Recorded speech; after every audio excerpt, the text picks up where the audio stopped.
നമസ്കാരം. കഴിഞ്ഞ ദിവസം വെറ്റിനറി സർവകലാശാലയിൽ വെച്ച് മരണപ്പെട്ട സിദ്ധാർത്ഥന്റെ മരണത്തിലെ പ്രതികളായ SFI പ്രവർത്തകരെ ന്യായീകരിച്ച് മന്ത്രി വി ശിവൻകുട്ടി രംഗത്തെത്തിയിരുന്നു. SFIക്കാരെല്ലാം റാഗിംഗ് നടത്തുന്നവരല്ല എന്നായിരുന്നു മന്ത്രിയുടെ വിശദീകരണം.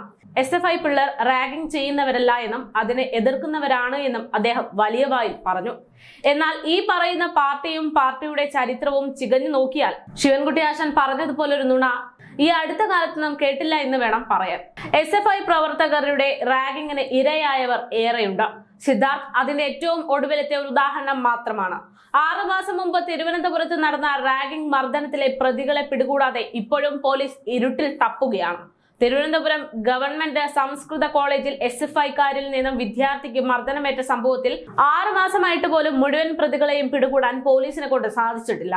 CPM നേതാവും പെരുങ്കടവിള പഞ്ചായത്ത് വൈസ് പ്രസിഡന്റുമായ S ബിന്ദുവിന്റെ മകൻ S ആദർശനായിരുന്നു ക്രൂരമർദ്ദനം ഏറ്റത്. 2023 ഓഗസ്റ്റ് 24-നായിരുന്നു 1ാം വർഷ ബിരുദ വിദ്യാർത്ഥി ആദർശന് മർദ്ദനമേൽക്കുന്നത്.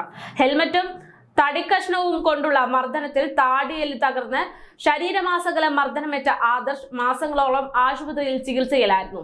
കേരള സർവകലാശാല യൂണിയൻ മുൻ ജനറൽ സെക്രട്ടറിയും SFI യൂണിറ്റ് കമ്മിറ്റി അംഗവുമായിരുന്ന M നസീം, SFI പ്രവർത്തകരായിട്ടുള്ള ജിത്തു, സച്ചിൻ എന്നിവരെയാണ് ഈ സംഭവവുമായി ബന്ധപ്പെട്ട് പോലീസ് അറസ്റ്റ് ചെയ്തിരുന്നത്. ജാമ്യത്തിലിറങ്ങിയ പ്രതികൾ ഇപ്പോഴും പല വഴിക്ക് നടക്കുകയാണ്. സംഭവത്തെ തുടർന്ന് മർദ്ദനമേറ്റ ആദർശ് ബിരുദ പഠനം ഉപേക്ഷിക്കേണ്ടി വന്നു. നെയ്യാറ്റിൻകര 1 വർഷത്തെ കമ്പ്യൂട്ടർ കോഴ്സിന് ചേർന്നിരിക്കുകയാണ് ആ വിദ്യാർത്ഥി. ഇത് മാത്രമോ തീർന്നിട്ടില്ല. സിദ്ധാർത്ഥിന്റെ മരണത്തിന് ശേഷം ഒരു കോൺഗ്രസ് നേതാവ് സോഷ്യൽ മീഡിയയിൽ ഒരു കുറിപ്പ് പങ്കുവച്ചിരുന്നു. ആ കുറിപ്പിലും വ്യക്തമാണ് റാഗിങ്ങിനെ എതിർക്കുന്ന പാർട്ടിയാണ് സഖാക്കളുടേതെന്ന്. കോളേജ് പഠനകാലത്ത് KSUവിന്റെ നേതാവായിരുന്നപ്പോൾ SFIയുടെ ക്രൂര പീഡനത്തിന് ഇരയാകേണ്ടി വന്ന ജീവിക്കുന്ന രക്തസാക്ഷിയാണ് താനെന്നായിരുന്നു കോൺഗ്രസ് നേതാവ് ചെറിയാൻ ഫിലിപ്പ ജനമധ്യേ വിളിച്ചു പറഞ്ഞത്. അപ്പോഴും കുട്ടി സഖാക്കന്മാർക്കും പാർട്ടി നേതാക്കന്മാർക്കും നേരം വെളുത്തിട്ടില്ല. ഇനി അദ്ദേഹത്തിന്റെ ഫേസ്ബുക്ക് കുറിപ്പ് കൂടെ ഞാനിവിടെ പങ്കുവെക്കുകയാണ്.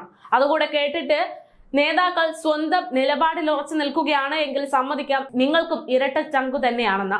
ഫേസ്ബുക്ക് കുറിപ്പിന്റെ പൂർണ്ണ രൂപം ഇങ്ങനെയാണ്.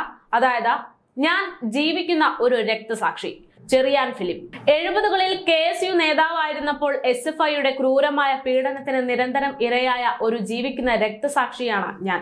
യൂണിവേഴ്സിറ്റി കോളേജിൽ പഠിക്കുമ്പോഴാണ് കോളേജിന്റെ 2ാം നിലയിൽ നിന്നും SFIക്കാർ എന്നെ താഴേക്ക് വലിച്ചെറിയുന്നത്. നട്ടലിനും സുഷുമ്ന കാണ്ഡത്തിനും ഗുരുതരമായ ക്ഷതമുണ്ടായതിനെ തുടർന്ന് അരയ്ക്ക് താഴെ നാഡീവ്യവസ്ഥയ്ക്കും കാലുകളിലെ പേശീവ്യൂഹത്തിനും ക്രമേണ ബലക്ഷയമുണ്ടായി. അതുകൊണ്ടാണ് കുടുംബജീവിതം ഒഴിവാക്കേണ്ടി വന്നത്. വർഷങ്ങളിലെ തുടർച്ചയായ അലോപ്പതി, ആയുർവേദ, അക്യുപങ്ക്ചർ ചികിത്സ കൊണ്ടാണ് ഇത്രയും നാൾ ഞാൻ പിടിച്ചു നിന്നത്. വർഷങ്ങളായി വേഗത്തിൽ നടക്കാനോ ചവിട്ടുപടികൾ കയറാനോ പ്രയാസമാണ്. ശാരീരിക അവശതകളുടെ കടുത്ത വേദന പേറുമ്പോഴും മനസാക്ഷി കൊണ്ടാണ് പൊതുജീവിതത്തിൽ സജീവമായി ഇപ്പോഴും നിൽക്കുന്നത്. എന്നെ പീഡിപ്പിച്ച പലരും ഇന്നും ജീവിച്ചിരിപ്പുണ്ടെങ്കിലും അവരോട് ഒരിക്കലും പകയോ വിദ്വേഷമോ പുലർത്തിയിട്ടില്ല. എന്നോട് ക്ഷമ ചോദിച്ച പലരും ഇന്ന് എന്റെ ഉറ്റ സുഹൃത്തുക്കളാണ്. സിദ്ധാർത്ഥിന്റെ ജീവിതം അപഹരിച്ച ക്രൂരത കണ്ടപ്പോൾ SFIയുടെ പഴയ കിരാത വായിച്ച ഓർമ്മപ്പെടുത്തിയെന്ന് മാത്രം. ഇതായിരുന്നു അദ്ദേഹത്തിന്റെ കുറിപ്പ്.